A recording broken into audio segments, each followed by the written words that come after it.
Hey everyone, it's Catherine Pooler. Thanks for joining me today. Yesterday I did a card using the Fashionable Hearts Embosslit, which is in the Spring Mini Catalog by Stampin' Up. And then I posted another card using the same die on Stampination that I loved. And I found myself using it again this morning.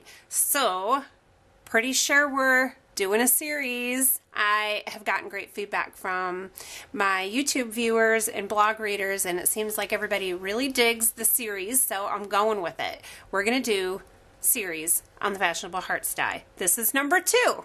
So I'm going to put this aside and use my labels. These are the new framelits, and these are the labels, and I'm digging these two. So we're going to use these today. The first one I'm going to use is this smaller one. It's not the smallest. There's two more that are smaller. And we're going to cut out some Whisper White cardstock. These use tab 2 of your Big Shot. Look how perfect that is. This is such a fabulous shape. Alright, now we're going to use the next size, and we're going to cut out Lucky Limeade. I have already cut out my hearts, and I have 4 done with the houndstooth pattern, which is my favorite, and we're making a shamrock, a 4-leaf clover.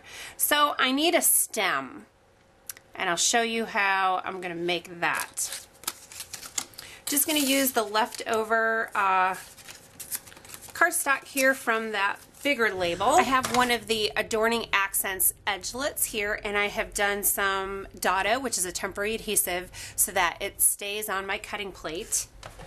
Excuse the state of my cutting plates. They are pretty beat up, but you can see they still work. So we're going to run it through once,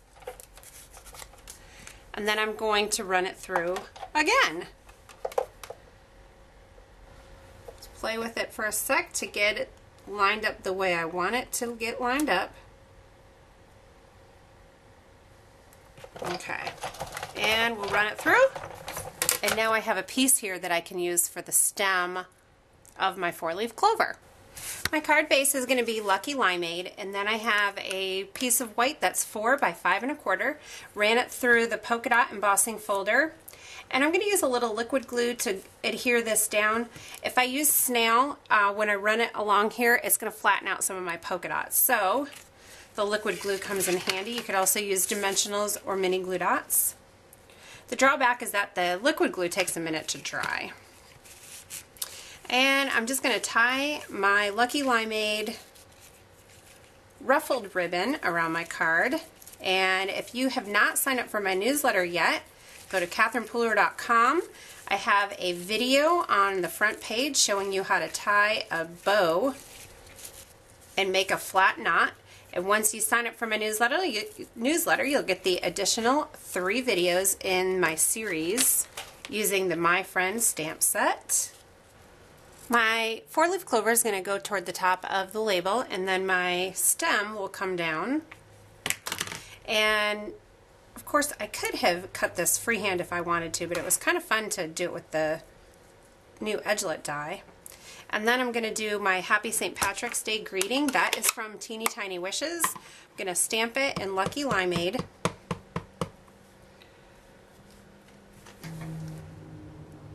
And then I'll adhere the rest of the card together.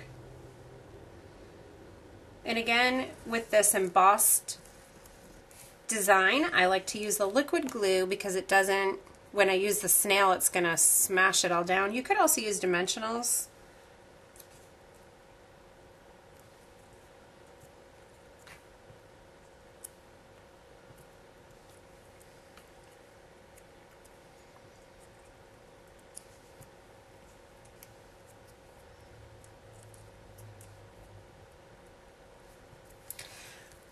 And then we have a little bit of space in the middle.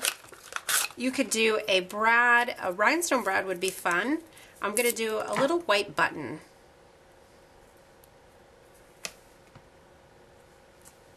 We'll take a couple dimensionals to adhere this stamped main image piece to the card base.